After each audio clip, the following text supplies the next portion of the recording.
Alaska में राष्ट्रपति Trump और रूसी राष्ट्रपति व्लादिमीर पुतिन की मुलाकात के बाद यूक्रेनी राष्ट्रपति जेलेंस्की का पहला रिएक्शन सामने आया। यूक्रेनी राष्ट्रपति जेलेंस्की ने ट्रंप पुतिन की अलास्का समिट पर कहा कि वह सोमवार यानी कि 18 अगस्त को अमेरिकी की राजधानी वाशिंगटन जाएंगे, जहां वो राष्ट्रपति ट्रंप से मुलाकात करेंगे और यूक्रेन युद्ध को खत्म करने पर चर्चा करेंगे और यूक्रेन की सुरक्षा गारंटी से संबंधित सभी मुद्दों पर विस्तार से बातचीत भी होगी। यह बयान ट्रंप पुतिन की अलास्का में हुई मुलाकात के बाद आया, जिसका उद्देश्य 3 साल से ज़्यादा समय से चल रहे यूक्रेन रूस युद्ध को समाप्त करना था। लेकिन क्या यह युद्ध समाप्त हो पाएगा? जेलेंस्की ने एक बयान में कहा कि हम राष्ट्रपति ट्रंप के यूक्रेन, अमेरिका और रूस के बीच त्रिपक्षीय बैठक के प्रस्ताव का समर्थन करते हैं। यह महत्वपूर्ण है कि यूक्रेन की आवाज़ सुनी जाए। उन्होंने इस बात पर जोर दिया कि यूक्रेन की क्षेत्रीय अखंडता और संप्रभुता पर कोई समझौता नहीं होगा, जैसा कि यूक्रेन के संविधान में निहित है। जेलेंस्की ने यह भी बताया कि अमेरिका ने यूक्रेन की सुरक्षा गारंटी में भागीदारी के लिए सकारात्मक संकेत दिए, जो युद्ध के बाद स्थायी शांति सुरक्षित करने के लिए महत्वपूर्ण है।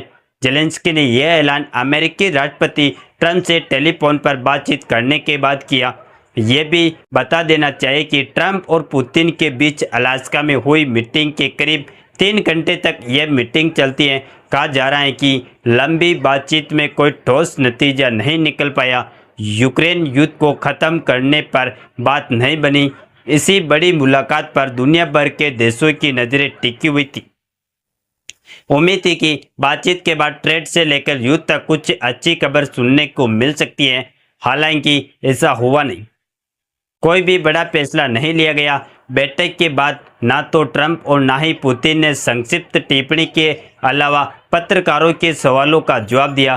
पुतिन ने कहा दोनों नेताओं के बीच एक समझौता हुआ, लेकिन दोनों में से किसी ने कोई और जानकारी मीडिया को नहीं दी। लेकिन मीटिंग खत्म होती है। इसके बाद ट्रंप ने अलास्का से वाशिंगटन लौटते समय जेलेंस्की और अन्य यूरोपीय नेताओं को फोन मिलाया। दावा यह भी है कि यूक्रेनी नेताओं के साथ यह टेलीफोनिक बातचीत करीब 1 घंटे से ज़्यादा समय तक चली। यूक्रेनी राष्ट्रपति जेलेंस्की ने कल एक्स पर पोस्ट किया। पोस्ट में जेलेंस्की ने कहा, मैं सोमवार यानी कि 18 अगस्त को वाशिंगटन डीसी में राष्ट्रपति ट्रंप से मिलूंगा और इन हत्याओं और युद्ध को खत्म करने से संबंधित सभी मुख्य बिंदुओं पर चर्चा भी करूंगा। मैं इस निमंत्रण के लिए आभारी हूं। इधर यूक्रेन के राष्ट्रपति जेलेंस्की ने यह भी कह दिया कि राष्ट्रपति डोनाल्ड ट्रंप से बातचीत के बाद उन्होंने यूरोपीय नेताओं के साथ भी बात की। सभी का रुख साफ है। अब जरूरी है कि एक ऐसा शांति स्थापित हो, एक ऐसी जो कि स्थायी हो, न केवल रूस की आक्रमणकारी कार्रवाई के बीच एक छोटा सा विराम भी हो। जेलेंस्की ने यह भी कहा युद्ध हो रही है, युद्ध में हो रही हत्याओं को तुरंत रोका जाना चाहिए। जमीन और आसमान दोनों में साथी बंदरगाहों पर जारी हमले बंद होना चाहिए। मांग की कि सभी युद्ध बंदियों और नागरिक कैदियों को रिहा किया जाए और कहा कि अभी भी हजारों यूक्रेनी नागरिक बच्चे कैद में हैं, उन्हें घर लौटना बेहद जरूरी है। वाशिंगटन में ट्रंप और जेलेंस्की की आगामी मुलाकात अब वैश्विक ध्यान का केंद्र बन गई है।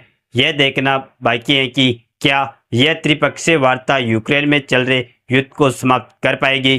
ट्रंप की कूटनीतिक और जेलेंस्की का सतर्क समर्थन शांति की दिशा में एक महत्वपूर्ण कदम साबित हो सकता है, लेकिन रूस की मंशा और क्षेत्रीय रियायतों पर सहमति अभी भी अनिश्चित बनी हुई है, क्योंकि जैसे ही अलास्का में मीटिंग हुई उसके बाद पत्रकार वार्ता होती है, मीडिया सवाल करता है, लेकिन मीडिया के सवालों को संक्षिप्त जवाब के बाद कोई भी बड़ा जवाब सामने नहीं आया और जिस साझेदारी की बात की गई उस पर भी दावे किए जा रहे हैं कि कोई साझेदारी नहीं हुई।